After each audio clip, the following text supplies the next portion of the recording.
What's up, what's up, what's up? It's your boy Domuto. We back with another video. Today we're watching Salad Saiyan.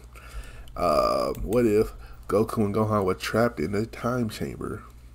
Part 7 and 8, pretty much the finale of this.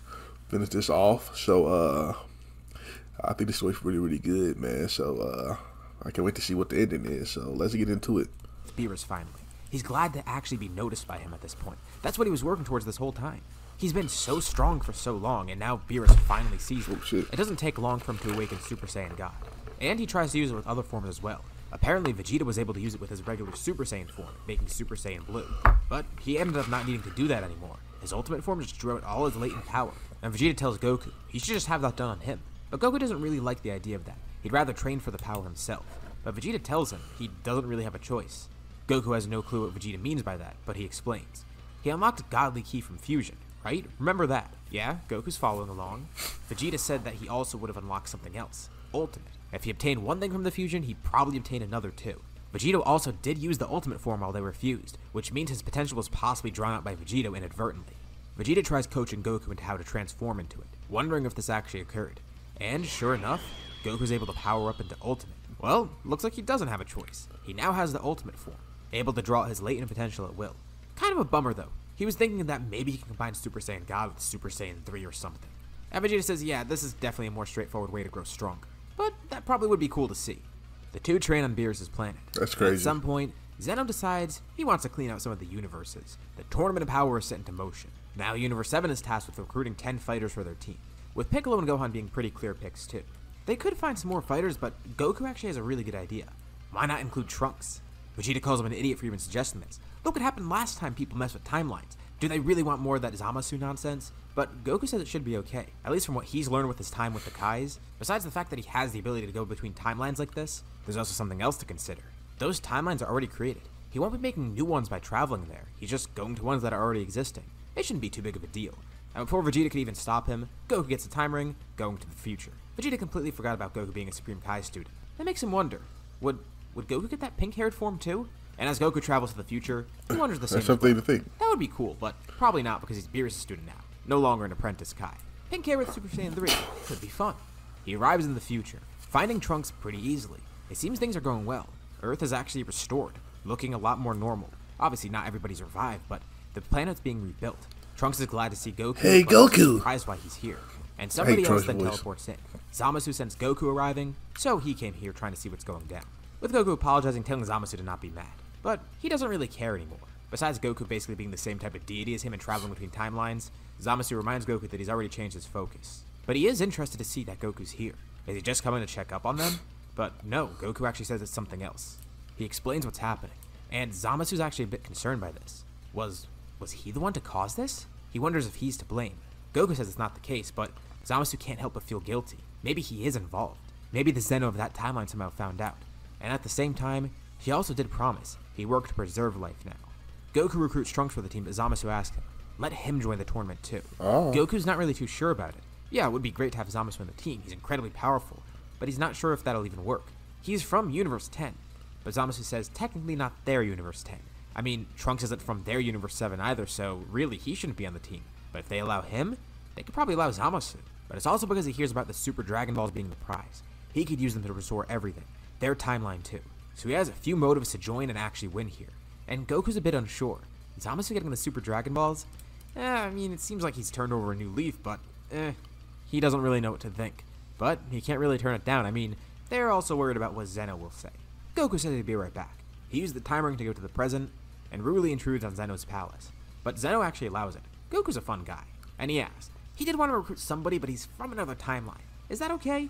And Zeno says, yeah, that sounds awesome. Cool. He thanks Zeno for the go-ahead. That sounds also, super another guy cool. that he wants to recruit. No, He's from a different timeline and a different universe. And Zeno is kind of questioning this a bit, which makes Goku terrified, but Zeno thinks over it for a bit and is like, well, as long as he's powerful, yeah, it's cool. Sounds pretty exciting. Cool. Goku tells Trunks and Zamasu Well, that they got can you say he's a to the Kai? present timeline. Trunks is glad to see everyone again, and he even sees his past self now grown up more, and he tells Goku he should recruit present Trunks too. It says they should recruit Goten too. Goku's surprised that he knows about Goten, but Trunks says remember, he fused with Gohan. He briefly was able to see Gohan's thoughts and memories, so he knows that Goten in his past self could be a valuable addition to the team. Goten has actually been training a bit, wanting to catch up with his father and brother. He didn't inherit that great power that they had because they got it from the Rubik's Spirit in time, not from having great genes or whatever. With him being way more motivated, he's actually ahead of present Trunks here, keeping that rivalry going, but being the one that's ahead. He even has Super Saiyan 3 by now. And when he hears about being able to join the tournament, he shows off to Goku, saying that this could be really helpful. Shit, crazy. Goku's elated to see this, amazed. It's just like him. He didn't realize that Goten had this form, and Goten can't control it nearly as well as Goku was able to, but Goku's still impressed, and apparently Trunks has Super Saiyan 2. They're still pretty inexperienced as fighters, but yeah, sure, they could be a good addition to the team. Now they just need 2 more fighters, so Goku recruits his best friend Krillin, and he's able to get Tenshinhan to join the team. So they got a pretty good lineup.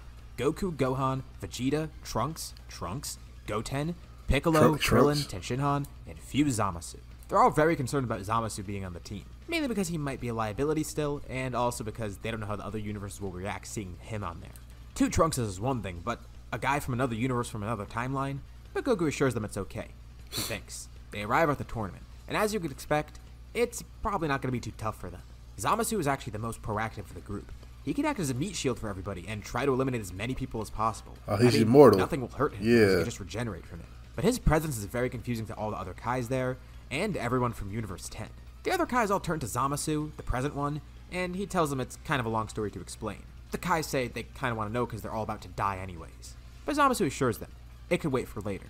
He knows that his future self is more like him now, and if that's anything to go by, he'll probably make the right choice if he wins the wish. Zamasu is not worried at all about being erased. He knows he's going to be erased, but he'll be brought back. Gowasu says they should have just recruited him. But either way, it's still fine.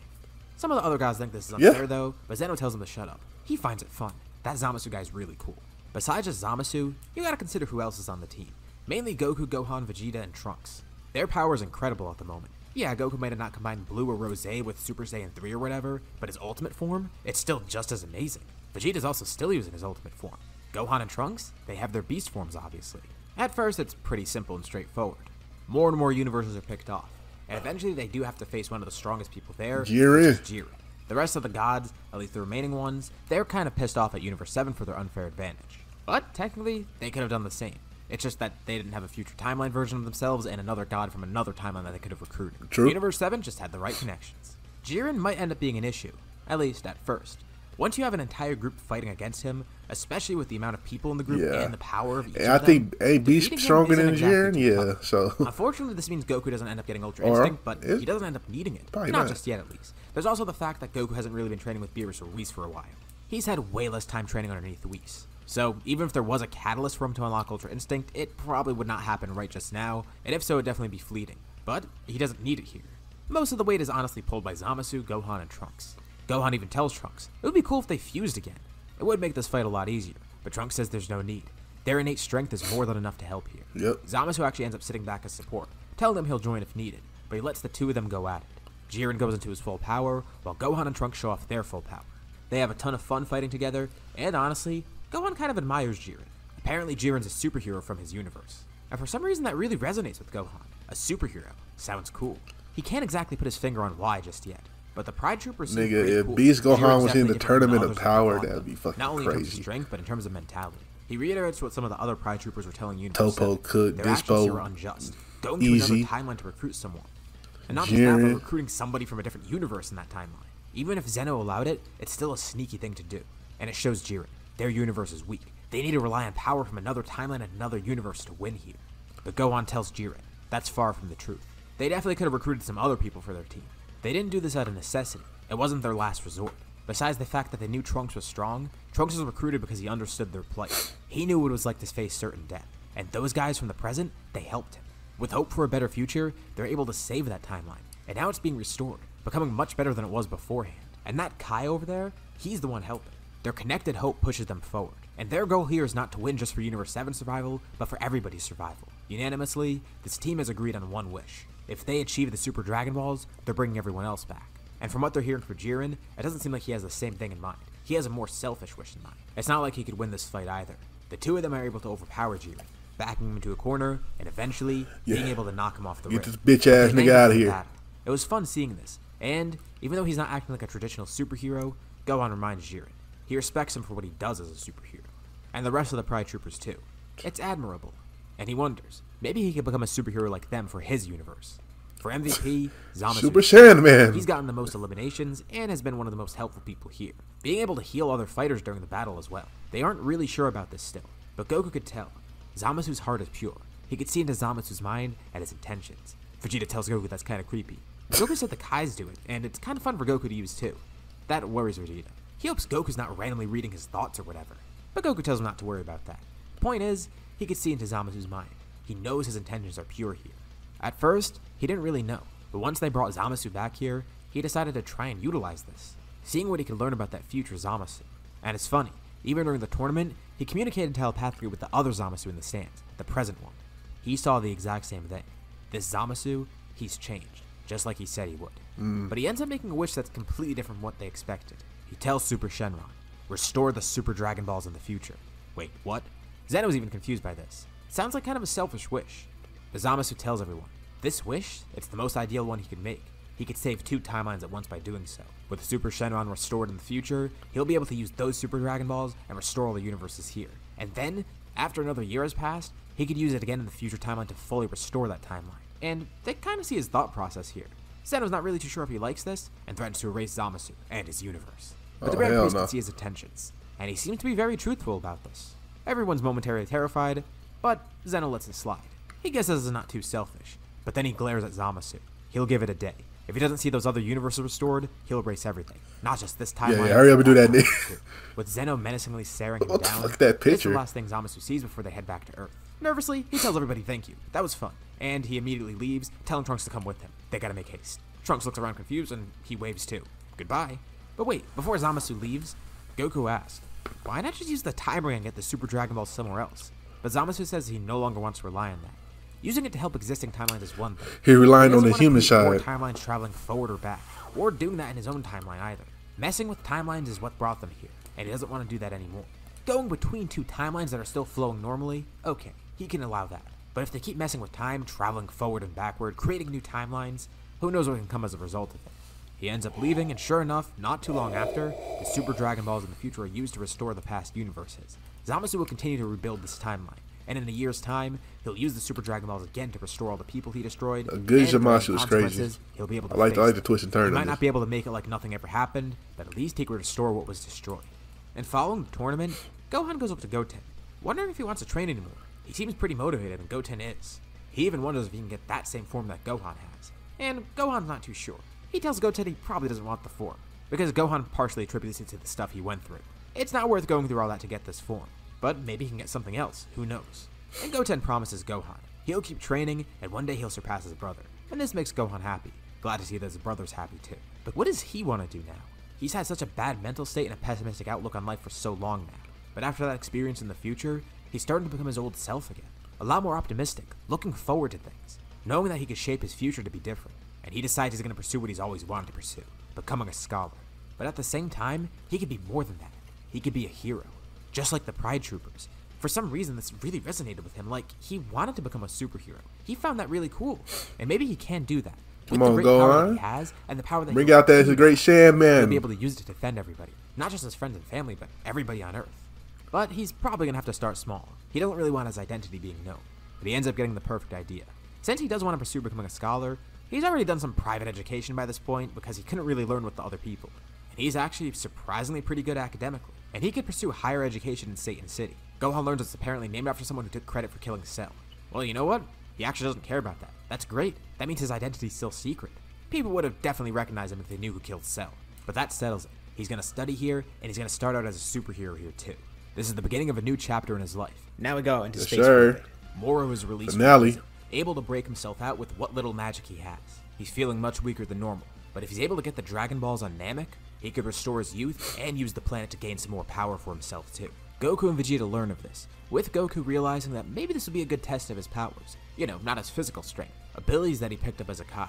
Apparently, this Moro guy, he's a magician, and he used that magic to steal people's power. And Goku wonders, maybe there's a way for him to counter this power. Moro won't be able to use his gimmick, and Goku will be able to defeat him with his raw strength alone. Goku and Vegeta Kai to Namek, arriving there right before Moro does. He steps out of the ship, expecting to see the two visitors. Vegeta wants to fight, but Goku says it might be too dangerous. He's going to step in and try to utilize his magic against him. He powers up into Ultimate, and Moro can immediately sense a change in his strength, but not so much in his appearance. and Moro grins. This is perfect. So much energy for him to steal. This guy's very powerful. A fight between the two ensues. Goku is not playing around here. Well, maybe at first he will, just to get a gauge of Moro's power and kind of enjoy the battle. But at some point it's clear that Moro doesn't have enough strength to even contend with Goku, at least not at the moment. He tries to steal some energy, taking it from the planet and from Goku and Vegeta. But the second Goku starts noticing this, he's able to protect himself, kind of like what Buu did against Moro in the manga. He looks at Moro and laughs. He's not the only one who's practiced with magic. And Moro's surprised. How does this random Saiyan know magic? Little does Moro know, Goku was once a student of a Supreme Kai, and kinda still is. Partially. He tells Moro the specifics aren't important. For now, they're just gonna have a battle of raw strength. Moro realizes he's outmatched here. If his magic won't work, he's gonna have to escape. He jumps up in the air, bringing out plumes of lava from the planet, trying to block Goku as he flies out into space. But Moro is then stopped, paralyzed. Goku teleports to the side of him, holding Moro in place with paralysis. You know, this planet's supposed to be a peaceful one. Moro shouldn't be messing with it. And as he's holding Moro in place, Vegeta then jumps up, also powering into Ultimate, killing Moro before Goku can even say anything. Hey, they could have at least captured him. Vegeta says he's way too dangerous for that.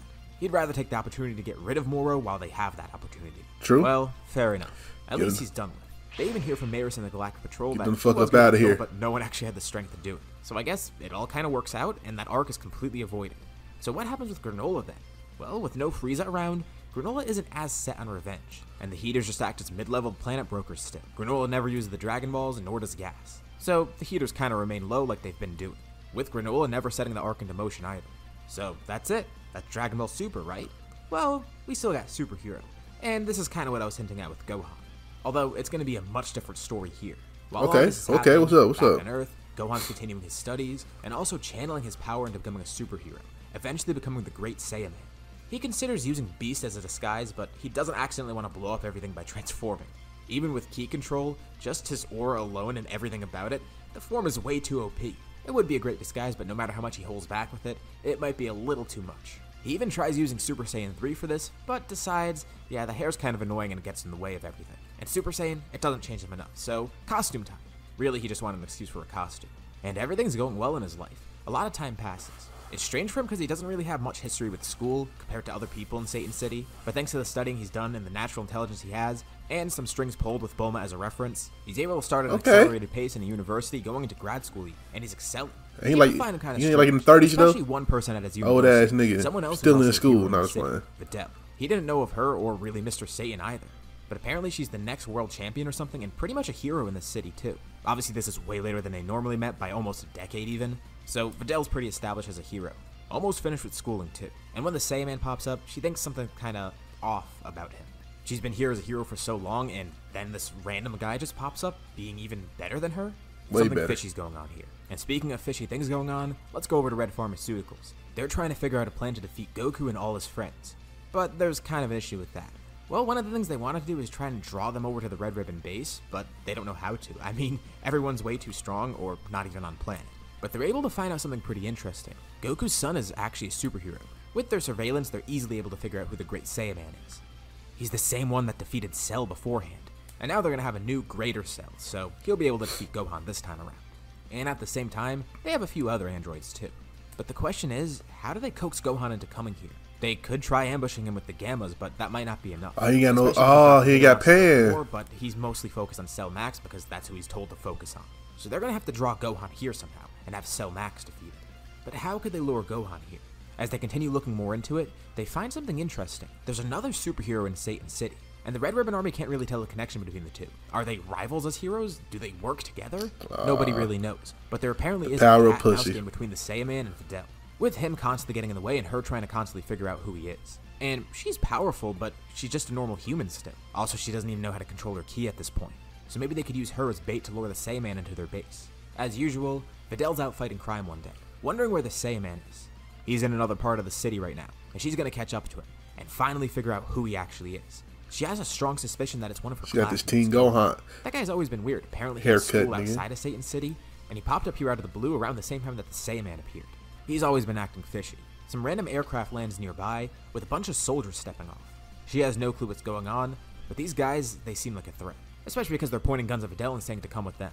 She easily fights some of them off, surprising them with her strength, but still. They're able to capture her and take her to the Red Ribbon base. Not too long after, she finds herself in some weird location, being escorted by guards and meeting Magenta, Carmine, and Dr. Hado. She's able to fight off some more guards, with a bunch more coming in to try and stop her. Magenta's kind of surprised. She's fighting off all these soldiers so easily, but he tells her not to worry. She's not their main target and they're not going to harm her. Then she asks why she's here. Well, they need her to lure someone here, saying she'll be the perfect person to draw Gohan out here. And then, once they defeat him, they could draw Goku out and everybody else too. Wait, Gohan? That nerd from her class? Magenta finds this kind of amusing. She didn't even realize yet. He's the Great Saiyan. Yep, she knew it. The army wanted to kidnap someone close to Gohan, or at least someone that works alongside him. Videl barely knows the guy, and they say that's not the point. They know that he'll come to save a fellow hero. They are still classmates after all, and they work together as superheroes. Gamma 2 then steps in. He says the Great Saiyaman's a fraud. He's not a real superhero. They are. And they commend Videl. They actually respect her for being a hero too. And tell her it's nothing personal. She's just a means to an end. But she says they're not real heroes. Why would they kidnap another hero for that? Gohan's not a malicious alien like they're trying to make it out to be. Well, she doesn't know about the alien part, but definitely not malicious. And Gamma 1 says don't take it out on them. It's just their orders. They'll defeat Gohan and all the other alien threats. As Gohan's out with his normal Saiyaman duties, he eventually does learn that Videl was just kidnapped in broad daylight. Apparently some evil army came in. Wait, an army? Well, he doesn't even know where to start looking, and he tries to sense any energies he can. He doesn't sense any strong ones. I mean, he can't sense the androids, and Videl's not strong enough to even sense. But he picks up on something interesting. Goten. Wait, what? His power's heightened right now. Is he fighting someone? He teleports home, and he sees Chi-Chi and Goten standing there with a fighting stance. With Goten having just defeated a couple Red Ribbon Army soldiers easily, and Chi-Chi doing the same too. He asks what's going on, and Goten says these guys just showed up at their house and tried to kidnap them. Well, the Red Ribbon Army tried to take Chi-Chi as well, thinking maybe she'd be great bait and she wouldn't be strong enough to defend against the soldiers, but they didn't know that she actually was. It is just not their day-to-day, especially because Goten was there too. I forgot Chi-Chi was a fighter. And on their uniforms. The Red Ribbon Army. He remembers his dad mentioning that too. They're the same guys that created the androids in Cell. He goes up to one of the soldiers, saying that he wants to go to their base, right now. And just to intimidate him, Gohan powers up into his beast form. He's not actually going to do anything, but this freaky appearance gets this message across. I think Super Saiyan would have been enough. enough. Goten tells Gohan he wants to join as well, and he warns Goten. They don't know what they're getting into. And surprisingly, Chi-Chi's all for them going there and beating up those guys. She's pissed off beyond belief, and she tells them do whatever they need to. Wow, Gohan can't believe she's actually encouraging the fighting, but alright. It makes sense after they tried to kidnap her and Goten.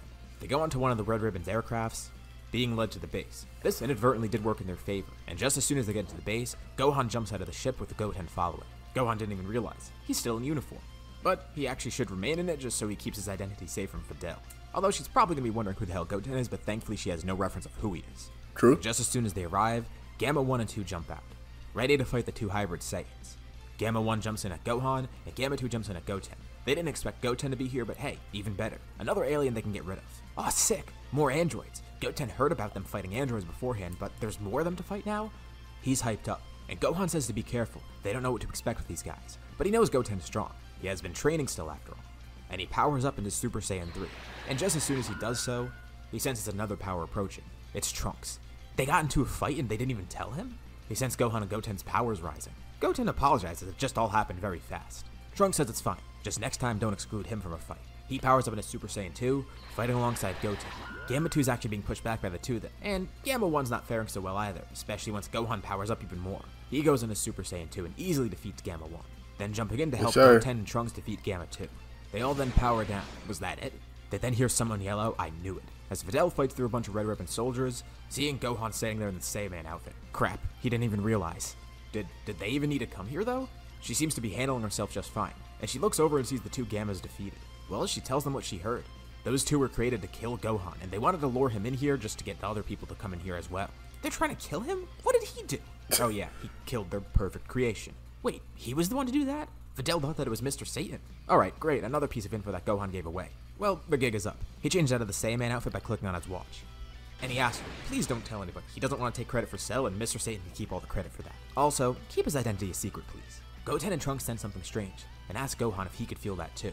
He wasn't even paying attention, but now that they mention it, yeah, he does. They then hear a voice being projected out. It's Magenta. He greets them all here, and he's impressed that they defeated the Gammas, but he tells them that's not the only thing that they have. He'd like to introduce all of them to Cell Max. Cell? What, did they make another one? Nearby there's a massive explosion, as Cell Max jumps out. It's a giant cell. They tell Videl to get to safety as they all power up. Goten didn't realize he signed up for this, and Gohan told him he warned him. But he tells Goten and Trunks that they'll be fine. At least, he hopes so. He'll protect them. He is a hero after all. He's got to save everybody here. But at the same time, they can help fight. They're strong enough on their own. Trunks has Super Saiyan 2.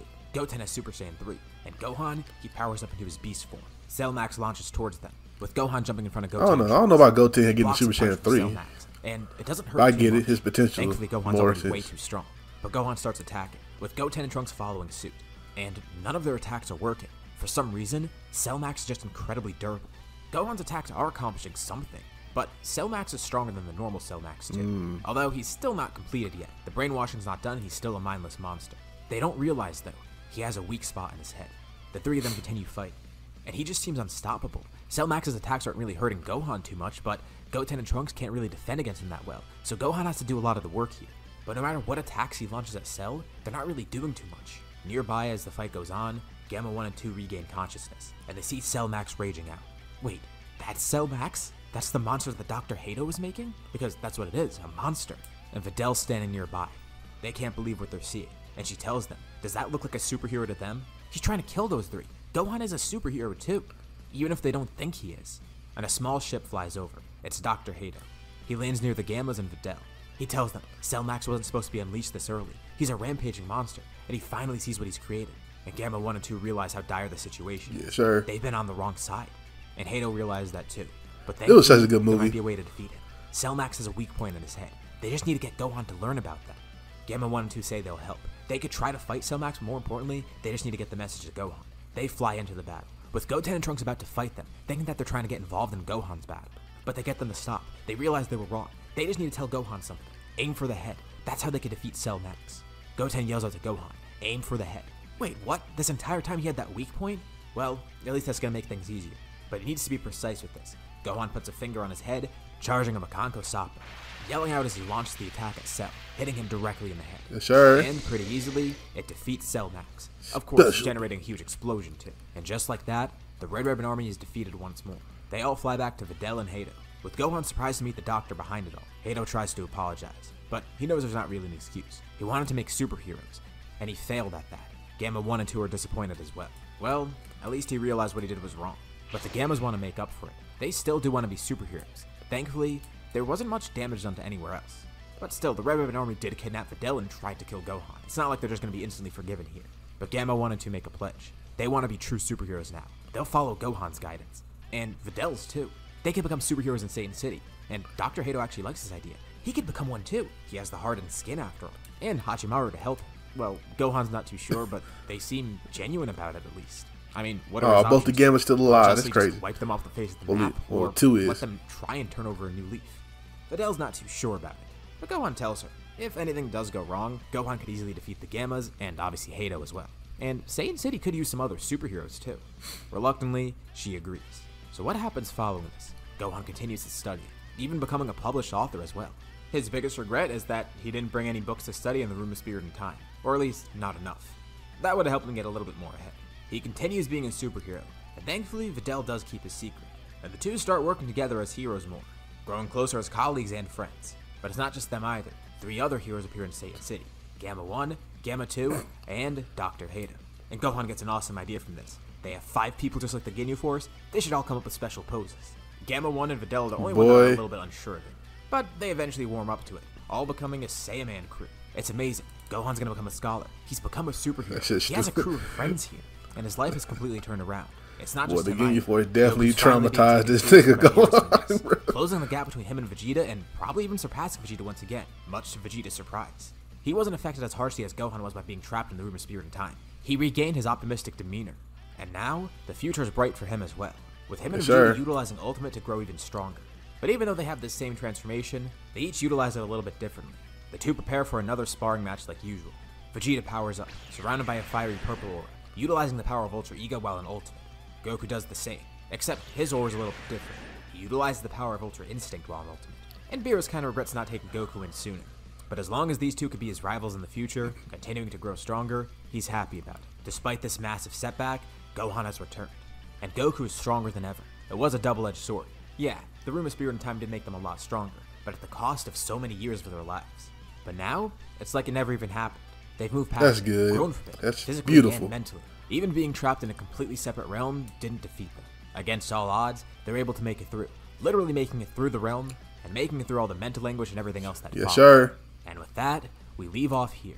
So, what'd you guys think about I think the story's really good about Salad Saiyan, man. I always like the, when I watch these what ifs, I like they change it up, the twist and turns, and the Goku Black story, the superhero story, the moral story. I like twists and turns. You know what I'm saying? Not just telling the same story. It's just adding a new, let's say let's tell the moral story now. Vegeta got Rodrigo. You know what I'm saying? You know what I'm saying? So that's all I'm trying to say, man. So you know what I'm saying? I like how they do the twists and turns in it, but they said what else happened? You know what I'm saying? Not only moral is the main villain. Somebody else is the main villain. I like these what if stories, man. So now, you like my reaction? You like, comment, subscribe, and I'll catch you next time. Peace.